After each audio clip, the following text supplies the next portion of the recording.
നല്ല ദേഷ്യത്തിലാണോ മക്കളെ നിങ്ങൾ? മാനസിക പിരിമുറുക്കം താങ്ങാൻ പറ്റുന്നില്ല നിങ്ങൾക്ക്? അതിന് പരിഹാരമുണ്ട്. ഈയിടെയായി ദേഷ്യം വല്ലാതെ കൂടുന്നുണ്ടോ നിങ്ങൾക്ക്? തൊട്ടതിനും പിടിച്ചതിനുമൊക്കെ വല്ലാതെ കലി കയറുന്നുണ്ടോ? കലി കൊള്ളുകയാണോ എന്ന് നിങ്ങളോട് വീട്ടുകാരും കൂട്ടുകാരും ഒക്കെ പരാതി പറയാറുണ്ടോ?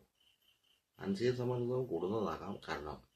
ശരിയായ ഉറക്കം, ആഹാരം, വിശ്രമം ഇവ ലഭിക്കുന്നില്ലെങ്കിൽ ശരീരത്തിനൊപ്പം മനസ്സിന്റെ നാളം തെറ്റുക തന്നെ ചെയ്യുമെന്ന് നിങ്ങൾ മനസ്സിലാക്കുക. മാനസിക ആരോഗ്യം മെച്ചപ്പെടുത്തുന്നതിനായി ചില കാര്യങ്ങൾ നമ്മൾ ശ്രദ്ധിക്കാറുണ്ട്. സ്വയം പരിചരണം അതിന് വളരെ അത്യാവശ്യമാണെന്ന കാര്യം കൂട്ടുകാരെ നിങ്ങൾ മനസ്സിലാക്കുക. ശരീരത്തിന്റെ ആരോഗ്യ പരിപാലനത്തിൽ ശ്രദ്ധിക്കുന്നത് പോലെ തന്നെ മാനസികാരോഗ്യത്തിലും കാത്തുസൂക്ഷിക്കാനും വളരെയധികം പരിശ്രമം ആവശ്യമെന്ന കാര്യം നിങ്ങൾ മനസ്സിലാക്കുക. ഇതിനെ അവനവനെ തന്നെ പരിചരിക്കേണ്ടത് അത്യാവശ്യമാണ് സുഹൃത്തുക്കളെ. നമുക്ക് സന്തോഷവും സമാധാനവും വിശ്രമവും തരുന്ന പ്രവർത്തനങ്ങൾക്കായി നമ്മൾ സമയം കണ്ടെത്തുക. ഇഷ്ടമുള്ള കാര്യങ്ങൾ നിങ്ങൾ ചെയ്യുക. യാത്രകൾ പോവുക, ഇഷ്ടമുള്ള ഭക്ഷണങ്ങൾ കഴിക്കുക, പ്രിയപ്പെട്ടവരെ കാണാനും സൗഹൃദം പുതുക്കാനും നിങ്ങൾ സമയം കണ്ടെത്തുക എന്നിവയെല്ലാം വളരെ പ്രധാനമാണ് ഈ കാര്യത്തിൽ എന്ന് നിങ്ങൾ ആദ്യം മനസ്സിലാക്കുക. സജീവമായ ജീവിതശൈലി, നിത്യവും വ്യായാമം ചെയ്യുന്ന സജീവ ജീവിതശൈലി ഹാപ്പി ഹോർമോണുകളായ എൻഡോർഫിനുകളെ പുറത്തുവിടുന്ന കാര്യം നിങ്ങൾ ആദ്യം മനസ്സിലാക്കുക. എൻ്റെ കൂട്ടുകാരെ, രാവിലെ എഴുന്നേറ്റ് പാർക്കിലോ കടൽത്തീരത്തോ ഒരു നടത്തമോ വ്യായാമങ്ങളോ ഒക്കെ ആകാം. ഇത് ശരീരത്തിനെയും മനസ്സിനെയും ഊർജ്ജസ്വലമാക്കി വയ്ക്കാൻ വളരെയധികം സഹായിക്കുന്ന കാര്യം കൂട്ടുകാരെ നിങ്ങൾ ആദ്യം മനസ്സിലാക്കുക. ആരോഗ്യകരമായ ഭക്ഷണം, പോഷകങ്ങൾ അടങ്ങിയ സന്തുലിതമായ ഭക്ഷണക്രമം മനസ്സിന്റെ ആരോഗ്യത്തെ വളരെയധികം സഹായിക്കുമെന്ന് കൂട്ടുകാരെ നിങ്ങൾ മനസ്സിലാക്കുക. തലച്ചോറിനെ പരിപാലിക്കാനും ആരോഗ്യത്തിനും ആവശ്യത്തിന് വെള്ളം കുടിച്ച് ശരീരത്തിൽ ജലാംശം നിലനിർത്തേണ്ടത് വളരെ അത്യാവശ്യമാണ്. പുകവലി, മദ്യപാനം, ലഹരി മരുന്ന് എന്നിവയിൽ നിന്ന് ഒരു നിശ്ചിത അകലം പാലിക്കുക. വെള്ളം കുടിച്ച് ശരീരത്തിലെ ജലാംശം നിലനിർത്തേണ്ടതും വളരെ അത്യാവശ്യമാണെന്ന് കൂട്ടുകാരെ നിങ്ങൾ മനസ്സിലാക്കുക. പുകവലി, മദ്യപാനം, ലഹരി മരുന്ന് എന്നിവയിൽ നിന്ന് ഒരു നിശ്ചിത അകലം എന്നും എപ്പോഴും പാലിക്കുക. മറ്റൊന്ന് പ്രധാന ഘടകമാണ് ആവശ്യത്തിനുള്ള ഉറക്കം. നല്ല ഗുണനിലവാര ഒരു ഉറക്കം മാനസികാരോഗ്യത്തിൻ്റെ വളരെ പ്രധാനപ്പെട്ട ഒരു ഘടകമാണ്. പതിവായി ഒരേ സമയത്ത് ഉറങ്ങാനും നിങ്ങൾ ശ്രമിക്കുക. ആവശ്യത്തിന് ഉറക്കം നിങ്ങൾക്ക് ലഭിക്കുന്നുണ്ടെന്ന് ഉറപ്പുവരുത്തുക. ഉറക്കത്തിൻ്റെ സമയം കൂടിയാലും കുറഞ്ഞാലും അത് പ്രശ്നമെന്നുള്ള കാര്യം മനസ്സിലാക്കുക. അത് മറ്റൊരു പ്രധാന പ്രശ്നമാണ്. സ്ക്രീൻ ടൈം നിങ്ങൾ പരിമിതപ്പെടുത്തേണ്ടത് വളരെ അത്യാവശ്യമാണ്. ഏറെ സമയം സ്ക്രീനിൽ നോക്കിയിരിക്കുന്ന മാനസികാരോഗ്യത്തിന് ഒട്ടും ഗുണകരമായ കാര്യമല്ലെന്ന് നിങ്ങൾ അത് മനസ്സിലാക്കുക. പ്രത്യേകിച്ച് സാമൂഹിക മാധ്യമങ്ങൾ മറ്റുള്ളവർ ചെയ്യുന്ന കാര്യങ്ങൾ കണ്ട് സ്വയം അവരുമായി താരതമ്യപ്പെടുത്തുന്ന ഉത്കണ്ഠയും മാനസിക സമ്മർദ്ദവും വർദ്ധിക്കുമെന്ന് കൂട്ടുകാരെ നിങ്ങൾ ആദ്യം മനസ്സിലാക്കുക. അതിനാൽ ഇടയ്ക്കിടെ ഡിജിറ്റൽ ഉപകരണങ്ങളിൽ നിന്നും സാമൂഹിക മാധ്യമങ്ങളിൽ നിന്നെല്ലാം ഒരു ചെറിയ ബ്രേക്ക് എടുക്കുക. മറ്റൊരു പ്രധാന കാര്യമാണ് ധ്യാനവും ശ്വസന വ്യായാമങ്ങളും.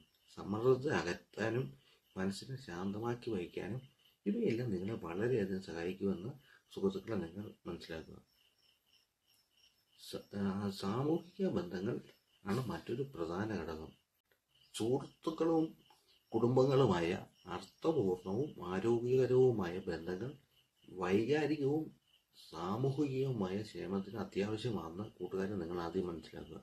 നിങ്ങളുടെ പ്രശ്നങ്ങളും അനുഭവങ്ങളും പങ്കുവയ്ക്കാൻ വളരെ അടുത്ത ആളുകൾ നിങ്ങൾക്കുണ്ടാകണം എന്ന് നിങ്ങൾ ആദ്യം മനസ്സിലാക്കുക.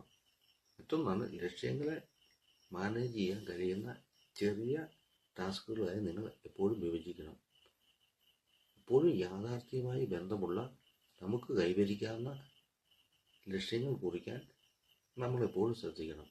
യാഥാർത്ഥ്യബോധമില്ലാത്ത പ്രതീക്ഷകൾ നിരാശയിലേക്കും വിഷാദരോഗത്തിലേക്കും എല്ലാം നമ്മളെ നയിക്കുന്നുവെന്ന് കൂട്ടുകാരെ നിങ്ങൾ ആദ്യം മനസ്സിലാക്കുക. അതുപോലെ തന്നെ നമ്മുടെ ജീവിതത്തിലുണ്ടാകുന്ന ചെറിയ വിജയങ്ങളെപ്പോലും ആഘോഷിക്കാനും നമ്മൾ മറക്കരുത്. മറ്റൊന്നാണ് പ്രൊഫഷണൽ സഹായം. മാനസികമായി എന്തെങ്കിലും പ്രശ്നങ്ങൾ നമ്മൾ നേരിടുകയാണെങ്കിൽ ഒരു പ്രൊഫഷണലിൻ്റെ സഹായം നേടാൻ നമ്മൾ ഒരിക്കലും മറക്കരുത്. തെറാപ്പിയും കൗൺസിലിങ്ങും മനസ്സിൻ്റെ നിയന്ത്രണം വിട്ടു പോകാതിരിക്കാൻ നമ്മളെ വളരെയധികം സഹായിക്കുമെന്ന് നിങ്ങൾ ആദ്യം മനസ്സിലാക്കുക. മറ്റൊന്നാണ് സമ്മർദ്ദം നിയന്ത്രിക്കുക എന്നുള്ളത്. ജീവിതത്തിൽ സമ്മർദ്ദം ഉണ്ടാകുന്ന കാര്യങ്ങൾ കണ്ടെത്തി അവയെ നേരിടാനുള്ള തന്ത്രങ്ങൾ ആവിഷ്കരിച്ച് നടപ്പിലാക്കേണ്ടത് വളരെ അത്യാവശ്യമാണെന്ന് കൂട്ടുകാരെ നിങ്ങൾ മനസ്സിലാക്കുക. മറ്റൊന്നാണ് ടൈം മാനേജ്മെൻറ്റ്. പ്രശ്നപരിഹാരം റിലാക്സ് ചെയ്യാനുള്ള മാർഗങ്ങൾ, നല്ല പാട്ട് കേൾക്കുക, നല്ല കാര്യങ്ങൾ കേൾക്കാൻ ഉള്ള ഒരു മനസ്സുണ്ടാവുക. ഇത് ചില കാര്യങ്ങൾ മറക്കാനും പൊറുക്കാനുമുള്ള സന്നദ്ധത എന്നിവയെല്ലാം സമ്മർദ്ദ ലഘൂകരണത്തിൽ വളരെയധികം സഹായമാണെന്ന് നിങ്ങൾ മനസ്സിലാക്കുക കൂട്ടുകാരെ. മനസ്സ് കൈവിട്ടു പോകാതെ നോക്കുക എന്നതാണ് അത്യന്തികമായി നമ്മൾ ആദ്യം ചെയ്യേണ്ടത്. മാനസിക സമ്മർദ്ദം കൂടിയാൽ അത് നമ്മുടെ ജീവിതക്രമത്തെ സാരമായി ബാധിക്കുമെന്ന് കൂട്ടുകാരെ നിങ്ങൾ മനസ്സിലാക്കുക. ഉന്മേഷം നഷ്ടപ്പെടും, ക്രമേണ ആരോഗ്യത്തെയും അത് ബാധിച്ചു തുടങ്ങും. അതിനാൽ മാനസിക സമ്മർദ്ദത്തിന് അടിമപ്പെടാതെ ഊർജ്ജസ്വലരായിരിക്കാൻ എപ്പോഴും നിങ്ങൾ ശ്രദ്ധിക്കുക. ഈ മുകളിൽ പറഞ്ഞ കാര്യങ്ങളെല്ലാം ഞാൻ ജീവിതത്തിൽ ഈ 2024 അവസാനം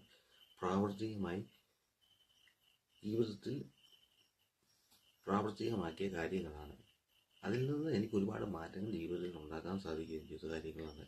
അതുകൊണ്ട് കൂട്ടുകാരെ, നിങ്ങൾ മാനസിക സമ്മർദ്ദത്തിലേക്ക് പോവുകയാണെങ്കിൽ ഈ കാര്യങ്ങളെല്ലാം പ്രാവർത്തികമാക്കാൻ ശ്രമിക്കുക. കൂട്ടുകാരെ, ഞാൻ ഈ പറഞ്ഞ കാര്യങ്ങളെല്ലാം ഞാൻ എൻ്റെ ജീവിതത്തിൽ പ്രാവർത്തികമാക്കി വിജയിച്ച കാര്യങ്ങളാണ്. ഞാൻ ഇതുപോലെ മാനസിക സമ്മർദ്ദത്തിലായിരുന്നപ്പോൾ ഒരു ലൈഫ് കോച്ചിനെ ബന്ധപ്പെടുകയും അവർ എനിക്ക് തന്ന സൊല്യൂഷൻസ് ഞാൻ കുറേയൊക്കെ പ്രാവർത്തികമാക്കുകയും അതിൽ നിന്ന് എനിക്ക് ദേഷ്യവും അങ്ങനെയുള്ള കുറേ കാര്യങ്ങൾ, അതുപോലെ തന്നെ മറ്റുള്ളവരുടെ വിമർശനങ്ങൾക്ക് പ്രതികരിക്കാതിരിക്കാനുള്ള ഒരു മൈൻഡ് സെറ്റ് വരികയും ചെയ്തു. ക്ഷമ എന്ന ഒരു ഇതിലേക്ക് എത്തുകയും ചെയ്തു. അതുകൊണ്ട് നിങ്ങൾ മാനസിക സമ്മർദ്ദത്തിലാകുന്ന സമയത്ത് ഇതൊക്കെ പരീക്ഷിച്ച് കഴിഞ്ഞാൽ നിങ്ങൾക്ക് ഒരുപാട് മാറ്റങ്ങൾ ജീവിതത്തിൽ ഉണ്ടാകുകയും പ്രൊഫഷണലായിട്ടും പേഴ്സണലായിട്ടും ഉണ്ടാകുകയും ചെയ്യുന്നുള്ളത് നിങ്ങൾ മനസ്സിലാക്കുക. എല്ലാവർക്കും നല്ലൊരു ദിനം ആശംസിക്കുന്നു. Always stay good and stay happy always. നിങ്ങൾ എൻ്റെ ചാനൽ ആദ്യമായിട്ട് കാണുകയാണെങ്കിൽ എൻ്റെ ചാനൽ സബ്സ്ക്രൈബ് ചെയ്യുക. വീഡിയോ ഇഷ്ടപ്പെട്ടെങ്കിൽ മറ്റുള്ളവർക്ക് ഷെയർ ചെയ്യുക.